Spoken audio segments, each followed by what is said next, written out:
Hello అండి, ఇది వచ్చేసి మటన్ గ్రేవీ అన్నమాట. ఇది నేను కుక్కర్లో ఎందుకు చేస్తానంటే మా ఇంట్లో పెద్దవాళ్ళు ఉన్నారండి. కుక్కర్లో అయితే ముక్కలు మెత్తగా ఉడికిపోతాయని కుక్కర్లో చేస్తూ ఉంటాను ఇప్పుడు. ఇదైతే మామూలుగా 1 కిలో మటన్ అండి. దీంట్లో మామూలుగా మసాలా అంతా మనం వేసుకునేటప్పుడు కొద్దిగా గసగసాలు కానివ్వండి, తర్వాత కొద్దిగా సోంపు నూరి వేసుకోవాలి. అవి ప్రస్తుతానికి లేవు కనుక అవి మాత్రం వేయలేదు. తర్వాత ఇది నేను మా ఇంట్లో సరిపడా ఉప్పు కారాలు మా ఇంట్లో ఎలా అయితే తింటారో అలా వేసుకున్నానండి. కొంతమంది స్పైసెస్ బాగా ఇష్టపడతారు కదా, అందుకని వాళ్ళు మీకు రుచికి సరిపడా ఉప్పు కానీ కారం కానీ వేసుకోండి.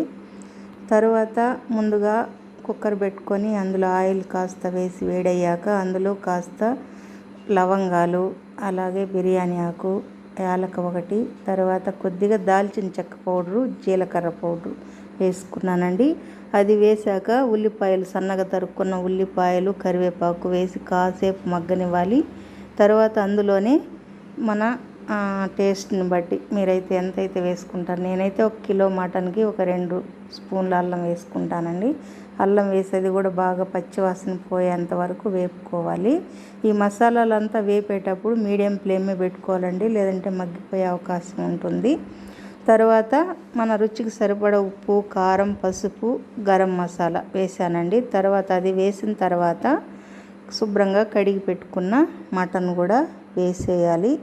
వేసి ఆయిల్లోనే మటన్ వేసాక ఆయిల్లోనే మీడియం ఫ్లేమ్ పెట్టుకొని బాగా మగ్గనివ్వాలండి. ఇది ఎంతసేపు మగ్గితే అంత టేస్ట్ వస్తుందన్నమాట మటన్ గ్రేవీ. తర్వాత దీంట్లో వాటర్ ఊరుతాయండి. అవంతా ఊరి ఆ వాటర్ అంతా కాస్త దగ్గరకు వచ్చిన తర్వాత మళ్ళీ మనం వాటర్ కలుపుకోవాలి, మనకు తగినన్ని వాటరు. ఇందులో మామూలుగా ఈ వాటరు ఎక్కువ కలుపుకోకూడదండి. కుక్కర్లో చేసేటప్పుడు ఎక్కువ కలిపామంటే నీళ్ళు అయితే ఇంకవన్నమాట. ఎందుకంటే ప్రెషర్ కుక్కర్ కదా, లోపల ఆవిరి అట్లే ఉంటుంది కాబట్టి నీళ్ళైతే ఇంకవు. మనం వాటర్ కలిపేటప్పుడు మీడియంగా కొద్దిగా తగ్గించి కలుపుకోవాలి. నేనైతే దోశ, ఇడ్లీ లేక పనికొస్తుందని కాస్త మీడియంగానే వాటర్ కలుపుకున్నానండి. మనం సంగటి రైస్ లేక్ కానీ చేసుకోవాలనుకున్నప్పుడు కొద్దిగా వాటర్ తగ్గించి చేసుకున్నామంటే మనకు గ్రేవీ కాస్త చిక్కగా ఉంటుంది. అది అన్నమాట, అది గమనించుకోండి. తరువాత ఇదంతా అయిపోయిన తర్వాత మనం కుక్కరు మూత పెట్టి ఒక 3 విజిల్స్ వస్తే సరిపోతాయండి. కానీ నేను పెద్దవాళ్ళు ఉన్నారని చెప్పాను కదా, అందుకని నేను ఒక 4-5 విజిల్స్ పెట్టుకున్నాను అన్నమాట. అంతేనండి, ఎంతో టేస్టీగా ఉండే మటన్ కర్రీ రెడీ అయిపోయింది వేడివేడిగా. ఇడ్లీకి కానీ, దోశకి కానివ్వండి, సంగటికి, రైస్కి అన్నిటికీ బాగుంటుందండి.